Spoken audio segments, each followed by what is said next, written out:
Halo semuanya, kembali lagi dengan saya di sini.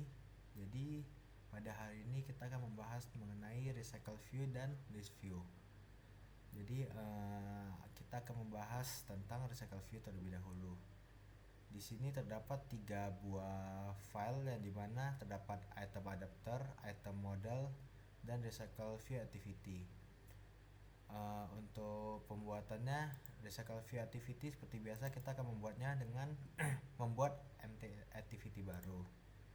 Setelah itu pada item model di sini terdapat variabel-variabel yang akan kita gunakan pada recycle view kita. Seperti yang dapat kita lihat di sini ada image, title, dan description. Di sini variabel image bertujuan untuk menampung gambar, kemudian title buat menampung judul buku, kemudian description untuk menampung sinopsis. Setelah itu adapter yang dimana nanti akan mengambil data-data yang dikirim dari recycle view activity. Nantinya fungsi-fungsi berikut bertujuan untuk menampilkan data-data dari recycle view activity seperti berikut. Di sini saya memiliki 8 data yang nantinya kita akan mengirim ke item adapter. Oke, mungkin kita akan langsung bedah saja. Di sini seperti biasa kita akan melakukan deklarasi variabel-variabel yang akan kita gunakan. Di sini saya memiliki button back yang dimana nantinya akan kembali ke menu activity-nya. Setelah itu di sini kita akan melakukan deklarasi recycle view yang dimana nantinya akan memanggil barisline dari recycle view yang kita buat pada layout activity-nya. Kemudian sebelum itu kita melakukan deklarasi juga adapter dan recycle view yang kita gunakan di bawah sehingga nantinya kita tidak perlu mendeklarasikannya lagi. Yang dimana adapter bertujuan untuk memanggil item adapter yang ada pada bagian ini. Setelah itu di sini kita akan membuat sebuah array yang dimana nantinya kita akan menampung data-data yang akan kita masukkan ke recycle view. Di sini kita akan memanggil item model yang dimana akan terhubung dari sini. Dapat kita lihat seperti sebelumnya kita menggunakan 3 variabel. Yang variabel pertama merupakan image yang dimana saya memanggil gambar dari buku Bobo. Setelah itu untuk yang variabel kedua yaitu title yang dimana akan menampilkan judul dari buku yang akan saya tampilkan. Setelah itu description merupakan sinopsis ya. Begitu juga selanjutnya sampai 8 data tersebut. Setelah itu kita akan mengambil data-data yang akan disimpan ke adapter. Setelah itu memanggil fungsi adapter. Kemudian kita akan lanjut ke bagian kelas item adapter. Pada kelas-kelas ini kita akan melakukan sinkronisasi dengan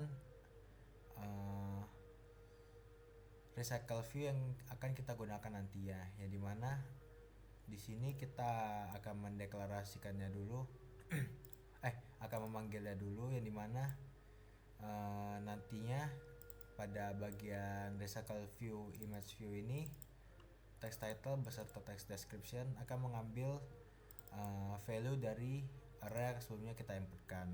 Tapi sebelum itu kita harus membuat kelas baru yang dimana diberi nama dengan view holder.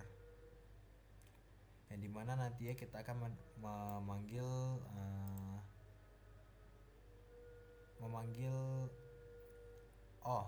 layout yang sebelumnya kita gunakan di sini.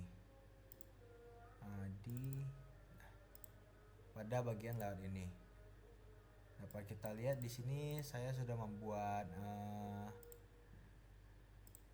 layoutnya yang dimana terdiri dari image view, kemudian di sini title yang buat menampilkan judul, kemudian description yaitu sinopsis ya. Oke, kita akan lanjut. Setelah itu override find get item count ini bertujuan untuk mengambil jumlah arraynya. Setelah itu mungkin kita akan lanjut ke recycle view ya dulu.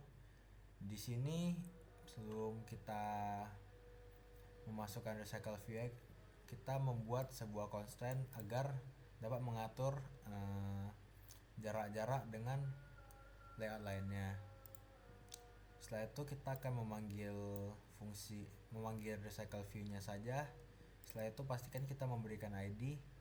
Untuk width dan height-nya kita match parent saja menyesuaikan dengan constraint yang kita buat. Setelah itu kita margin top agar tidak terlalu nempel nantinya dengan bagian atasnya.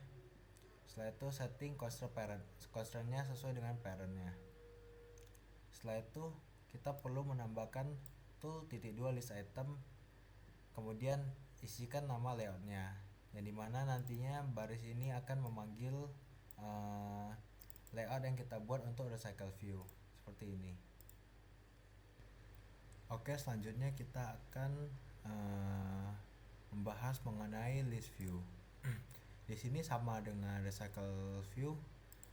Pertama-tama kita akan membuat activity ya dulu, kemudian akan membuat list model yang dimana nantinya akan menyimpan variabel dari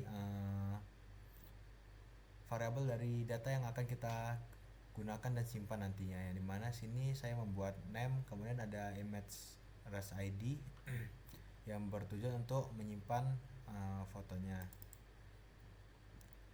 Setelah itu sama dengan pembuatan recycle view sebelumnya, kita akan melakukan deklarasi terhadap button-button ataupun variabel lainnya yang akan kita gunakan.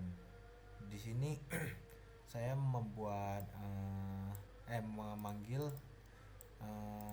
share preference yang dimana nantinya bertujuan untuk menghapus segala session yang sudah kita buat sebelumnya ketika melakukan logout. Setelah itu sama juga dengan recycle view, kita akan membuat list array yang dimana nantinya akan berisi data-data yang kita gunakan, yang dimana sini ada name, yaitu nama dari settingan yang nanti akan kita buka, kemudian r.drawable.ic language ya, yang dimana nanti akan menampilkan foto dari vektor yang akan kita gunakan pada settings.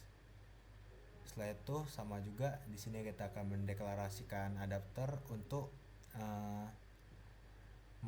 mengirim array menulis ini ke adapter untuk diolah. Setelah itu di sini adalah function yang dimana kita melakukan logout. Ketika menekan logout maka secara otomatis menghapus session yang sedang kita gunakan. Di sini akan menyesuaikan dengan button yang kita tekan, yang dimana semisal kita menekan list logout maka secara otomatis yang dipanggil adalah codingan ini, yang dimana bertujuan untuk menghapus sessionnya dengan logout.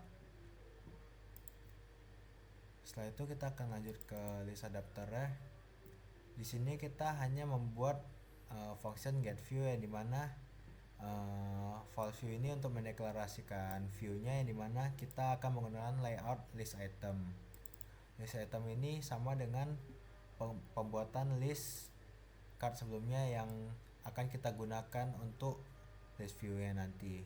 Akan tetapi di sini list card view digunakan untuk recycle view. Di sini kita hanya cukup membuat box simple biasa saja, yang dimana terdiri dari image dan juga title. Setelah itu kita akan kembali ke list adapter. Setelah itu kita akan memanggil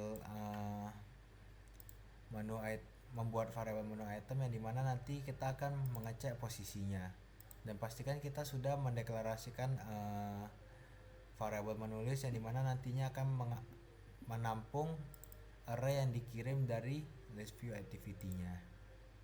Setelah itu sama juga dengan sebelumnya, kita akan melakukan deklarasi image view dan juga text name yang nantinya akan kita gunakan untuk menampung fotonya dan juga namanya. Setelah itu kita akan melakukan memanggil fungsi let yang dimana nantinya ini akan melakukan looping untuk menampilkan semua nilai dari arraynya. Di sini image resource bertujuan untuk mengganti value image kita sesuai dengan posisi sesuai dengan posisi keberapa pada indeks array menulis. Sama juga text name.text seperti biasa untuk mengganti text view yang kita deklarasikan. Oke, kemudian kita akan lanjut ke list view-nya. Di sini sama juga dengan recycle view, kita cukup memanggil fungsi list view dan pastikan kita sudah membuat layout. Sebenarnya untuk fungsi layout ini tidak wajib karena kebetulan saya menggunakan tombol back yang dimana untuk memisahkan kedua layout ini aja. Jadi kita dapat dengan mudah melakukan setting-setting seperti margin dan lain-lain. Kemudian di sini kita pastikan kita sudah deklarasikan ID-nya. Setelah itu untuk width dan height-nya sama juga, kita akan match parent saja menyesuaikan dengan parent-nya. Setelah itu kita akan melakukan setting constraint. Begitu juga dengan layout yang terdapat pada list view-nya, akan tetapi untuk height-nya sama seperti recycle view. Kita akan membuatnya menjadi wrap content yang dimana menyesuaikan dengan jumlah konten yang nantinya akan ditampilkan. Setelah itu mungkin akan kita coba saja langsung.